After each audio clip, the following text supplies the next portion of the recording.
Ruth యొక్క మనసులో, ఒక హృదయంలో ఒక ధైర్యం కలుగుతుంది. నేను ఆశ్రయించి వచ్చింది నయోమిని మాత్రమే కాదు, నేను ఆశ్రయించి వచ్చింది బెత్లెహేమును మాత్రమే కాదు, నేను ఆశ్రయించి వచ్చింది శాప పాపములను మార్చగలిగిన ఆశీర్వదించే దేవుడైన మహా గొప్ప దేవుడైన యెహోవాని.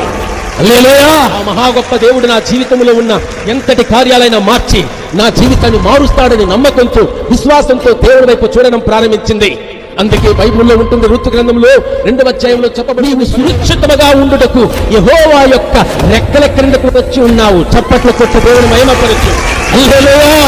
హల్లెలూయా! ఇప్పటి వరకు నీ జీవితంలో ముళ్ళు, ఇప్పటి వరకు నీ జీవితంలో చేదు, ఇప్పటి వరకు నీ జీవితంలో అసహ్యం, ఇప్పటి వరకు నీ జీవితంలో పరిహాసం, ధృవీకరింపబడిన జీవితం, ఎందుకు పనికిరాని జీవితం, ఇలానే జీవించావు. కానీ నువ్వు ఆశ్రయించి వచ్చింది సర్వశక్తుడైన దేవాది దేవుని యొక్క రెక్కల కిందకు వచ్చున్నావు. ఆయన నిన్ను చెయ్యి విడవడు.